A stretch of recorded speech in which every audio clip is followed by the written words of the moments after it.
πάρα πολλοί κόσμος πιστεύει πως το Ισραήλ είναι ανίκητο, ανυπέρβλητο και ότι δεν υπάρχει εχθρός και αντίπαλος που να μπορεί να το βλάψει. Κάθε άλλο παρά.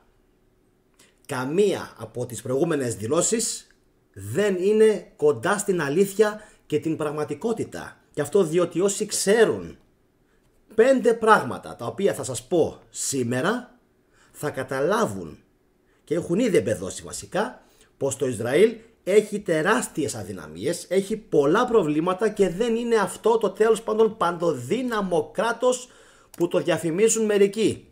Σύμφωνοι, διαθέτει τεράστια οπλικά συστήματα, διαθέτει άμυνες, αλλά υπάρχουν κάποια προβλήματα τα οποία το καθιστούν ιδιαίτερα ευάλωτο. Σήμερα θα τα αναλύσουμε όλα αυτά, οπότε καλό είναι να δώσετε προσοχή στην εκπομπή και να παρακολουθήσετε όσο πιο πολύ ώρα μπορείτε. Επίσης να σας πω, όσοι με βλέπετε πρώτη φορά φυσικά, να κάνετε εγγραφή και όσοι έχετε κάνει ήδη εγγραφή, να κάνετε like προκειμένου να ξέρει ο αλγόριθμος ποιες είναι αυτές οι εκπομπές οι οποίες σας τραβάνε. Λοιπόν, εχθές έκανα μία εκπομπή για τον λόγο συν της άλλης που ο Πούτιν μπήκε στην Ουκρανία. Ένας από αυτούς τους λόγους είναι αυτό εδώ. Κοιτάξτε. Αυτός που χθες μερικοί το αμφισβήτησαν, σήμερα όμως θα το αναλύσουμε περαιτέρω και έχω να πω πάρα πολλά. Το Ισραήλ είναι το αγαπημένο παιδί των ΗΠΑ. Ξέρουμε πάρα πολύ καλά πως οι Αμερικάνοι δεν τα πάνε καθόλου καλά με τους Ρώσους. Δείτε λίγο εδώ τι εισαγάγει από την Ουκρανία το Ισραήλ. 21,6% παρακαλώ καλαμπόκι, 11% σιτάρι. Αυτές είναι οι εισαγωγές από την Ουκρανία μόνο, σίδηρος, έλαια και ούτω καθεξής. Προσέξτε κάτι. Γύρω στο 32,6% είναι τρόφιμα αλλά και βασικά αγαθά που πηγαίνουν σε ζωοτροφές. Ουσιαστικά ο Πούτιν, ο οποίος επίσης να πω ελέγχει το 50% των συνολικών σιτηρών που φτάνουν από τη Ρωσία στο Ισραήλ, αν τα κόψει αυτά θα πέσει πάρα πολύ πείνα στο Ισραήλ. Και τώρα που ελέγχει την ανατολική πλευρά της Ουκρανίας θα πέσει επίσης πείνα, διότι έχει πάρει και εκεί μεγάλες εκτάσεις η Ρωσία, οι οποίες επίσης τροφοδοτούν το Ισραήλ. Οπότε ανά πάσα στιγμή, αν ο Πούτιν πει ότι εγώ τα σιτηρά, το καλαμπόκι και γενικά όποια προϊόντα τα στέλνω στο Ισραήλ, όπως π.χ. άνθρακα, όπως π.χ. τι άλλο, διαμάντια. Μιλάμε για μεγάλα ποσά. Η Ρωσία εξάγει τεράστια ποσά διαμαντιών προς το Ισραήλ. Οπότε ανά πάσα στιγμή, αν πει ο Πούτιν τα τερματίζω όλα, τα τελειώνω όλα. Και εκεί θα κάνει τουμπεκί το Ισραήλ και η Αμερική. Όμως, για έναν λόγο που δεν μπορούμε να καταλάβουμε, δεν συμβαίνει κάτι τέτοιο και όπως θα δούμε και στη συνέχεια, θα φύγει αυτό το γράφημα και όπως θα δούμε στη συνέχεια, θα μπορούσε να γίνει και θα μπορούσε να πάψει αμέσως και ο πόλεμος στην Παλαιστίνη. Έχει και άλλες προεκτάσεις όμως το θέμα, θα επανέλθουμε σε λιγάκι σε αυτό. Λοιπόν, δεύτερο, αυτό που ανέφερα μόλις τώρα έχει να κάνει καθαρά με το ζήτημα των αγαθών. Ωραία, ήτι πρώτες ύλες και βασικά τρόφιμα. Πάμε όμως τώρα να δούμε τι συμβαίνει με το κυριότερο πρόβλημα που έχει το Ισραήλ και για ποιο λόγο πιστεύω ότι δεν υπάρχει Χαμάς. Δεν υπάρχει Χαμάς.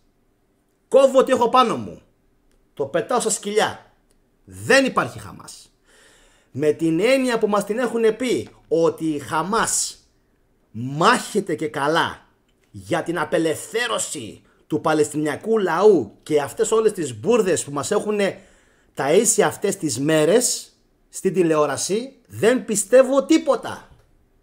Γιατί σήμερα θα σας αποδείξω ότι αν η Χαμάς ήθελε να κάνει ζημιά στο Ισραήλ, θα το είχε κάνει με πολύ διαφορετικό τρόπο. Όμως, για να μπορέσω να σας το αποδείξω, θα πρέπει να με παρακολουθήσετε πάρα πολύ προσεκτικά τι έχω να σας πω για τα λιμάνια του Ισραήλ, τα οποία είναι 6, είναι 5 αυτά που βλέπετε τώρα, αγαπητοί μου τηλεθεατές, στις οθόνες σας. Χάιφα, Χαντέρα, Τελαβίβ, Ασδότ, Άσκελον, και ένα είναι τέρμα κάτω στον κόλπο της Ιτού Ακάμπα, είναι το λιμάνι του Έιλατ, είναι το 6ο, το οποίο, προσέξτε, μέχρι πρότινος το 2020 εισήγαγε αργό πετρέλαιο, αλλά σταμάτησε να εισαγάγει.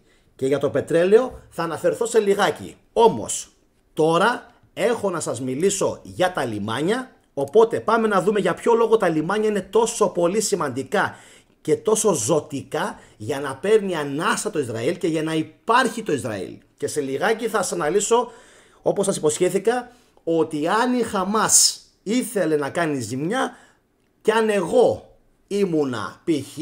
ηγετικός τέλεχος της Χαμάς, τι θα είχα κάνει. Και εσείς φυσικά θα περιμένω να μου γράψετε την άποψη και τη γνώμη σας στα σχόλια. Πάμε. Προχωράμε. Το Ισραήλ, όπως λοιπόν σας ανέφερα, διαθέτει 3 βασικά λιμάνια και άλλα 3 στο σύνολο 6. Λοιπόν, 3 όμως βασικά λιμάνια. Ένα στο Ειλάτ, νότια, ένα στην Ασδότ και το μεγαλύτερο στη Χάιφα. Μόνο τα 2 πρώτα, το Ασδότ και το Έιλατ, το Ασδότ απέχει 38,1 χιλιόμετρα από τη Γάζα και της Έιλατ 221 χιλιόμετρα από τη Γάζα. Το ξαναλέω.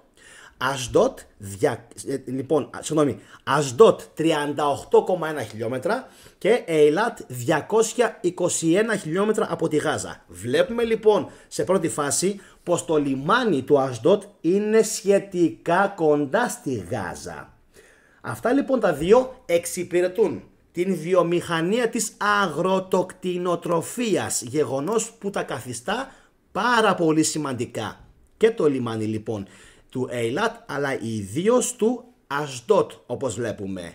Αν δεν έχεις λοιπόν ζωοτροφές, τι γίνεται? Δεν μπορείς να παράξεις σκέτα, δεν μπορείς π.χ. να παράξεις κρέατα, γαλακτοκομικά, γιαούρτια και ούτω καθεξής, καθώς και άλλες τροφές οι οποίες είναι πάρα πολύ βασικές προκειμένου να ταΐσεις το πληθυσμό σου. Το Ασδότ λοιπόν είναι στα 38 χιλιόμετρα. Ωραία. Πάμε παρακάτω. Αυτό το βάζουμε στο μυαλό μας και το αφήνουμε εκεί. Προχωράμε. Η άνοδος του θαλάσσιου εμπορίου με τα χρόνια ήταν πολύ ταχύτερη από την αύξηση διαθεσιμότητας λιμενικών υπηρεσιών για το Ισραήλ, αυξάνοντας έτσι σημαντικά την επιχειρησιακή ουρά σκαφών που περιμένουν να εισέλθουν στα λιμάνια. Η Χάιφα είναι ένα λιμάνι, αλλά λειτουργεί ως 3 διαφορετικά λιμάνια με διαφορετικές λειτουργίες το καθένα και απέχει 152 χιλιόμετρα από τη Γάζα. Υπάρχει λόγος που σας αναφέρω συνεχώς την χιλιομετρική απόσταση που έχουν τα λιμάνια του Ισραήλ από τη Γάζα, γιατί όπως θα δούμε στη συνέχεια υπάρχει πολύ σοβαρός λόγος που κάνω αυτούς τους υπενιγμούς και θα καταλάβετε όλοι που θέλω να καταλήξω. Το λιμάνι λοιπόν της Χάιφα στη Μεσόγειο θάλασσα είναι το δεύτερο μεγαλύτερο λιμάνι στο Ισραήλ όσον αφορά εμπορευματοκιβώτια και το μεγαλύτερο από την άποψη των τουριστικών κρουαζιερόπλοιων. Είναι σημαντικός κόμβος για το διεθνές εμπόριο και έχει χρησιμεύσει ως κρίσιμη πύλη για το Ισραήλ στον υπόλοιπο κόσμο. Το λιμάνι αυτό διακινεί περίπου 30 εκατομμύρια τόνους φορτίου ετησίως και διαθέτει αρκετούς τερματικούς σταθμούς για να καλύψει την τεράστια κίνηση που δέχεται. Τώρα, αρχίζετε πιστεύω σιγά σιγά να καταλαβαίνετε όλοι που το πηγαίνω. Εννοείται ότι οι Αμερικανοί με το που είδαν ότι έγινε αυτό που έγινε και καλά, έτσι, που εγώ δεν το πιστεύω, τι έκαναν? Έφεραν αμέσως τι? Κρουαζιερόπλια. Αεροπλανοφόρα έφεραν στη Μεσόγειο και πολύ κοντά μάλιστα εκεί. Ούτως ή άλλως οι Γάλλοι επίσης έχουν πολύ δυνατή παρουσία. Αλλά τι έκαναν? Αεροπλανοφόρα. Τουλάχιστον 2 και με προϋποθέσεις να έρθει και ένα τρίτο. Για ποιο λόγο? για να καλύψουν την αχίλλειο πτέρνα του Ισραήλ, που είναι, εννοείται, τα λιμάνια. Σιγά σιγά θα μπούμε ακόμα πιο βαθιά στο πράγμα και θα καταλάβετε μόλις τελειώσει η εκπομπή για ποιο λόγο το λέω. Από τα μέσα λοιπόν του Μαΐου του 2023 το Ισραήλ, ακολουθήστε τα νούμερα, εισήγαγε περίπου 220.000 βαρέλια αργού πετρελαίου την ημέρα, και αυτό συμβαίνει και μέχρι σήμερα υποτίθεται, εκ των οποίων περίπου το 60% προερχόταν από δύο κατά πλειοψηφία μουσουλμανικά έθνη, που είναι το Καζακστάν και το Αζερμπαϊτζάν. Το Καζακστάν και το Αζερμπαϊτζάν. Για ποιο λόγο λοιπόν καθάρισαν τους Αρμένιους και τους πέταξαν από τον Ναγκόρνο Καραμπάχ? Για ποιο λόγο? Γιατί είναι άκρος στρατηγική θέση το Ναγκόρνο Καραμπάχ, άκρος στρατηγική θέση και πάρα πολύ σημαντικός ενεργειακός κόμβος, και το Καζακστάν και το Αζερμπαϊτζάν δίνουν το 60% στα βαρέλια που παίρνει το Ισραήλ καθημερινά. Οπότε κάποιοι ήξεραν τι συμβαίνει, όπως π.χ. οι Ευρωπαίοι, αλλά αποφάσισαν να κάνουν τα στραβά τα μάτια. Γιατί οι Ευρωπαίοι, εννοείται, και όταν λέμε Ευρωπαίοι εννοούμε ειδικά οι Γερμανοί, δεν θα ακούσετε μία αρνητική είδηση για το Ισραήλ στη Γερμανία. Μία δεν θα ακούσετε. Δεν υπάρχει περίπτωση. Θα σας κατηγορήσουν αμέσως για αντισημιτισμό στη Γερμανία. Τους υποστήριξαν λοιπόν ώστε να μπορέσουν αυτοί να συνεχίσουν να τροφοδοτούν κανονικά το Ισραήλ. Αυτό είναι. Γιατί τους έχουν ανάγκη. Θέλουμε δεν θέλουμε, και τους Τούρκους και τους Τουρκμένους και τους Αζέρους και τους Καζάκους τους έχουν ανάγκη οι Ευρωπαίοι, και μην ξεχνάτε ότι έτσι δείχνουν και καλά οι Ευρωπαίοι με ένα σπάρο τριγώνια ότι εμείς δεν γουστάρουμε να παίρνουμε αέριο και πετρέλαιο από τη Ρωσία, τα παίρνουμε από το Καζακστάν και το Αζερμπαϊτζάν.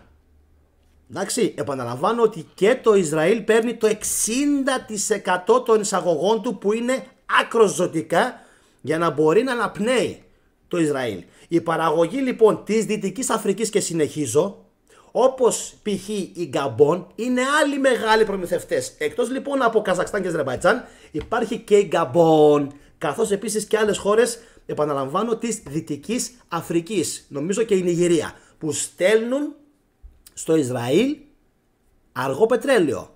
Επίσης έχουν ανέβει πάρα πολλοί εισαγωγές από την Βραζιλία, η οποία προμήθευσε τους τελευταίους μήνες στο Ισραήλ μεγάλες ποσότητες, και αυτές οι ποσότητες σιγά σιγά ανεβαίνουν.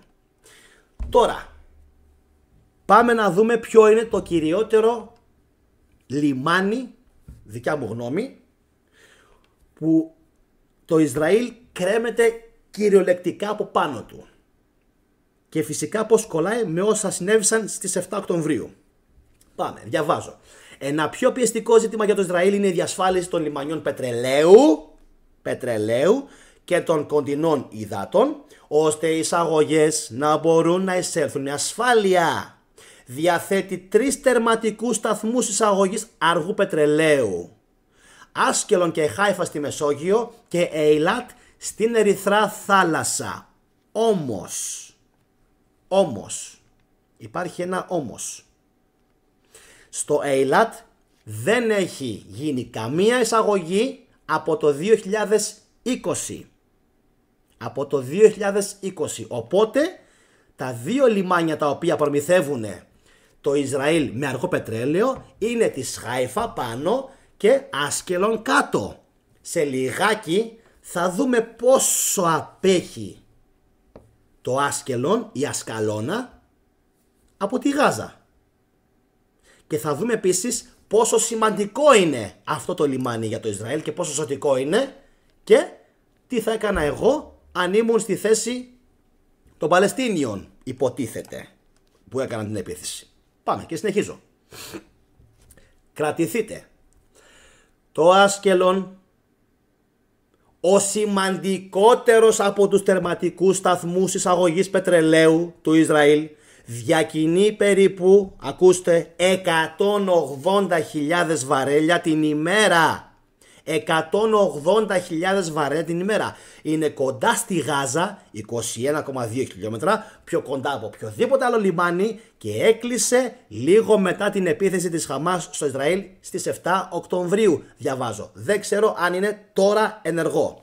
Κανένα αργό δεν έχει εισαχθεί μέσω του τερματικού της Ερυθράς θάλασσας στο Ελάτ από το 2020, δείχνουν τα στοιχεία της Κέπλερ, ενώ οι ροές στη Χάιφα είναι κατά μέσο όρο περίπου 40.000 βαρέλια την ημέρα. Τώρα, αν έχει κλείσει εντελώς το λιμάνι της Άσκελον και δεν έχει ανοίξει, αυτό σημαίνει πως το Ισραήλ αναγκαστικά εισαγάγει πιο πολλές ποσότητες από το λιμάνι της Χάιφα, προκειμένου να μπορέσει να κάνει την ζωτική αντιστάθμιση για να μπορέσει να αντέξει.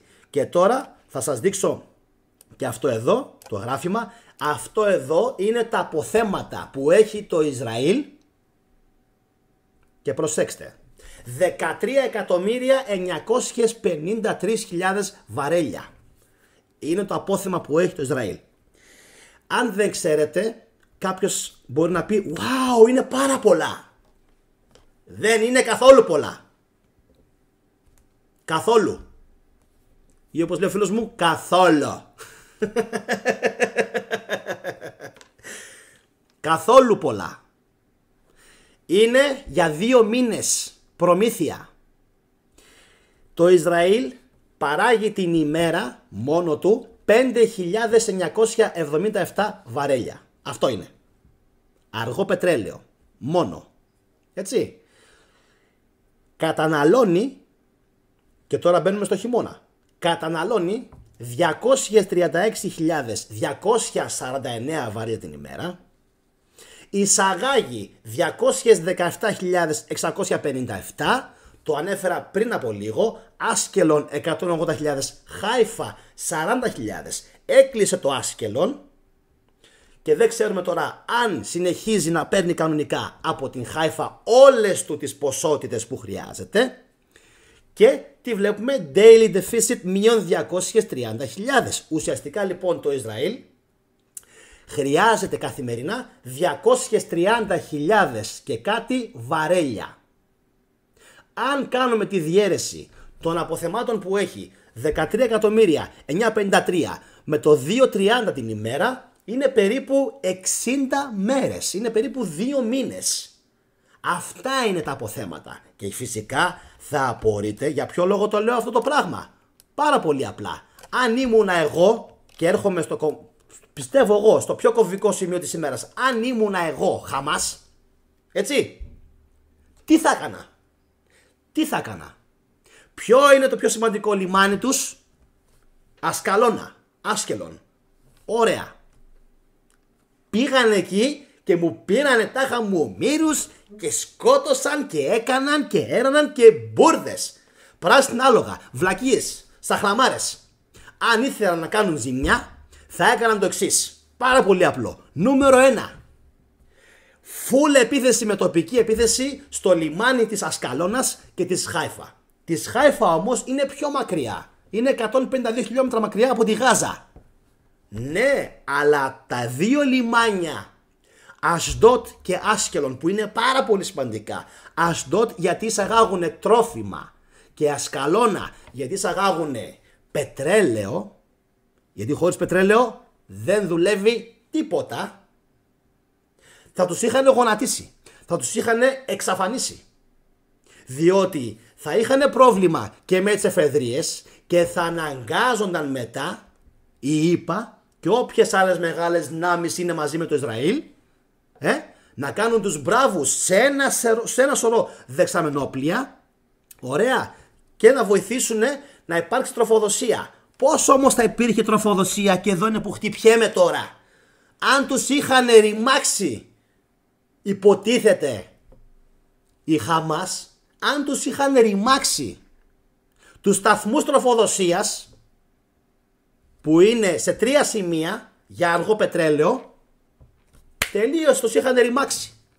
Και είναι Χάιφα και Άσκελον. Το Eilat είπαμε δεν κάνει εισαγωγές από το 2020. Οπότε πάμε Χάιφα που είναι πιο μακριά και μένει μόνο το λιμάνι της Ασκαλώνας που όπως βλέπετε στον χάρτη, συγγνώμη, εδώ είναι πάρα πολύ κοντά επίσης και στο λιμάνι του Ασντότ, τα οποία είναι ζωτικότατα. Αν λοιπόν ήθελε να κάνει κάποιο ζημιά στο Ισραήλ, στη ραχοκοκαλιά του, εκεί που πονάει περισσότερο, που είναι α.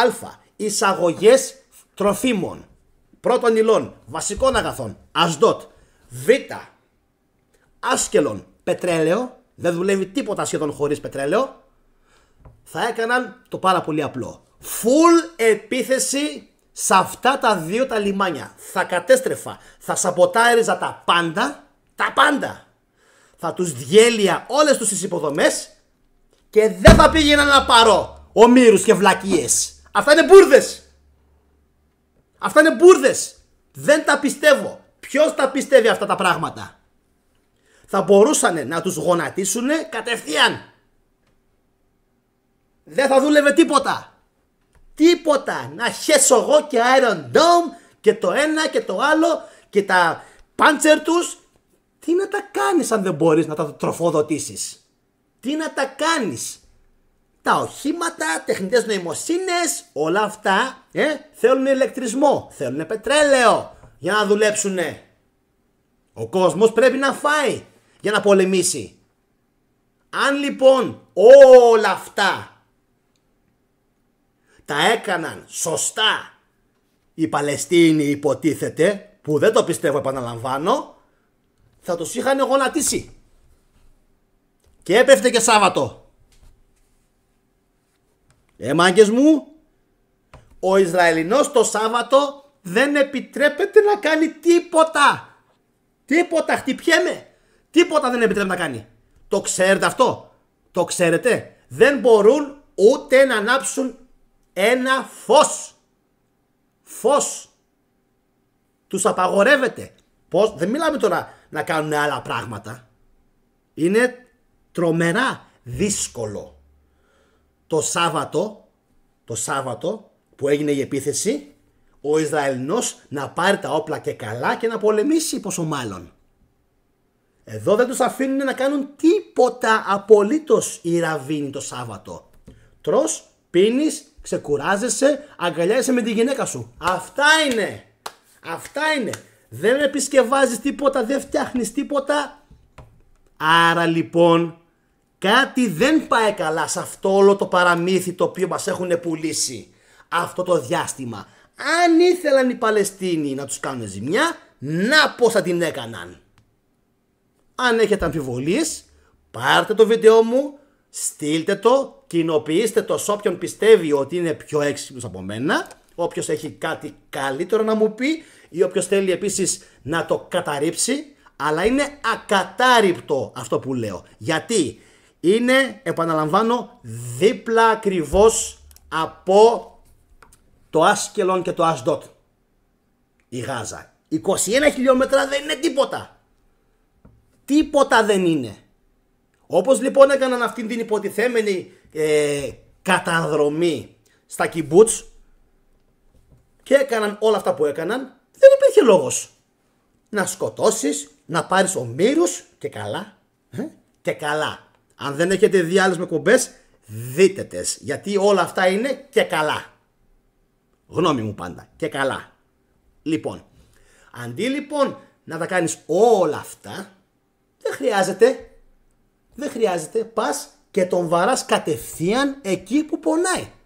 Και είναι η τερματική σταθμή επεξεργασίας και παραλαβής αργού πετρελαίου, που είναι Άσκελον, και το λιμάνι του Ασντότ, όπου φτάνουν τα τρόφιμα. Γιατί λοιπόν τα τρόφιμα? Γιατί το Ισραήλ είναι εξαιρετικά άγονη χώρα. Κυρίες και κύριοι, είναι μια άγονη χώρα. Ναι, οκ, έχουν κάνει έργα, έχουν ρίξει χρήμα, έχουν φτιάξει πράγματα και. Δεν μου λέει εμένα τίποτα αυτό. Εισαγάγουν σαν τρελή. Είναι ένα κράτος ανδρίκελο, όπως σας το λέω. Είναι ένα ψεύτικο κράτος. Η Τουρκία είναι πιο ισχυρή. Εγώ το λέω. Ας τα πυρηνικά. Χέστηκα για τα πυρηνικά. Η Τουρκία είναι πιο ισχυρή. Και η Ελλάδα είναι πιο ισχυρή. Άσε που είναι πιο ετοιμόμαχοι, όχι το ένα, όχι το άλλο. Στο τέλος της ημέρας, φίλε μου, μετράει. Μπορείς να ταΐσεις τον άλλον.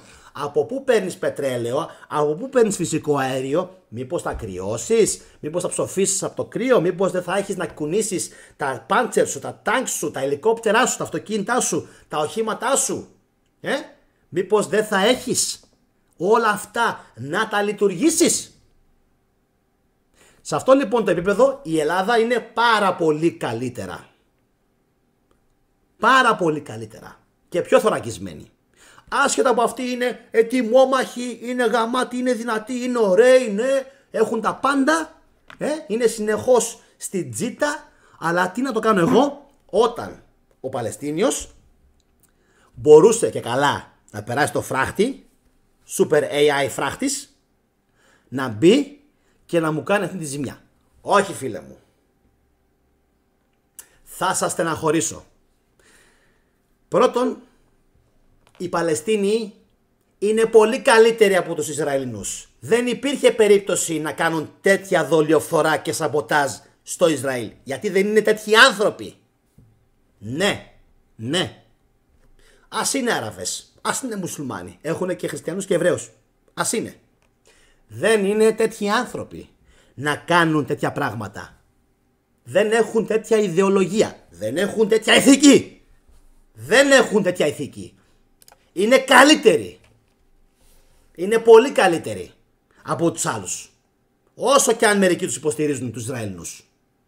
Οι οποίοι είναι έπικοι εκεί πέρα. Είναι έπικοι. Το έχω πει σε άλλες εκπομπές. Έπικοι. Εντάξει, έπικοι. Ωραία. Οπότε, τι συμπεραίνουμε? Όποιος ήθελε να κάνει ζημιά στο Ισραήλ μπορούσε να το κάνει με ένα πάρα πολύ προσεκτικά στρωμένο στρατηγικό σχέδιο και να τους χτυπήσει εκεί που θα πονούσανε. Αν λοιπόν δεν το έκαναν οι Παλαιστίνοι, ένα μόνο πράγμα συμπεραίνουμε από αυτό. Μόνο ένα πράγμα συμπεραίνουμε. Ότι ή αυτοί που είναι ηγέτες στη Χαμάς είναι μπούφοι, είναι βλάκες, είναι άχρηστοι, είναι ηλίθιοι, ή όλο αυτό στήθηκε για να μεγαλώσει κι άλλο ο ψεύτικος γίγαντας με τα ξύλινα πόδια, το συμμαχάκι και το ανιψάκι της Αμερικής. Όλο αυτό στήθηκε τέλεια για να προχωρήσουν κι άλλο. Και δείτε λίγο κάτι ακόμα. Το Ιράν που είναι πιο έτοιμο πόλεμο από τη Χαμάς, δεν θα τους το σφύραγε? Δεν θα τους το έλεγε? Αφού το Ιράν ξέρει, το Ιράν έλεγε, θυμηθείτε Καζακστάν, Αζερμπαϊτζάν, το Ιράν το φώναζε στους μουσουλμάνους, κόψτε τους το πετρέλαιο, να μην έχουνε. Και μερικοί είπαν, απευθύνεται στους Άραβες. Γιατί? Από πού και ως πού? Οι Άραβες, λέει, δεν στέλνουν τόσο πολύ αέριο και πετρέλαιο. Ναι βρε μπούφε, δεν μιλάμε για τους Άραβες όμως. Μιλάμε για τους μουσουλμάνους. Το Ιράν έκανε έκκληση στο Καζακστάν και το Αζερμπαϊτζάν. Τι λέγαμε πριν από λίγο? Ότι αυτές οι δύο οι χώρες, πόσο είναι? Το 60%. Το 60% του Ισραήλ σε αργό. Είναι απίστευτο το ποσοστό, έτσι, είναι πάρα πολύ μεγάλο. Το διοχετεύουν αυτές οι δύο οι χώρες. Και θυμηθείτε, επαναλαμβάνω, Ναγκόρνο Καραμπάχ. Αν ευνοήθηκε το Αζερμπαϊτζάν και το Καζακστάν, εμέσως πλην σαφώς, ναι, αγαπητές μου Βρυξέλλες που τρομπάρατε, εμέσως πλην σαφώς έκλεισαν τα μάτια, πού? Και στους Τούρκους και στο Ισραήλ. Αυτοί είναι οι ευνοημένοι. Γιατί αν κοπεί το 60% από εκεί, τι θα γίνει μετά? Από πού? Από την Καμπόν. Λέω εγώ τώρα. Από τη Βραζιλία. Για δες πόσο shipment έχει. Πόσο μακριά είναι κιόλας. Πόσο καιρό θα μπορέσει το Biden administration να υποστηρίξει το cash flow. Εδώ έχουν οι ίδιοι πρόβλημα οι Αμερικανοί με τα αποθέματα. Πόσο καιρό θα μπορέσει λοιπόν να υποστηρίξει το Ισραήλ η Αμερική. Πόσο θα άντεχε. Αυτό λοιπόν θα έκανα εγώ. Στρατηγικά αυτό θα έκανα. Και μην μου πει τώρα κάποιος ότι το Ιράν δεν μπορούσε να τους πει τους μαχητές αυτούς της Χαμάς, μάγκες, θα βοηθήσουμε κι εμείς. Τίποτα δεν είναι. Μια επίθεση καταδρομική.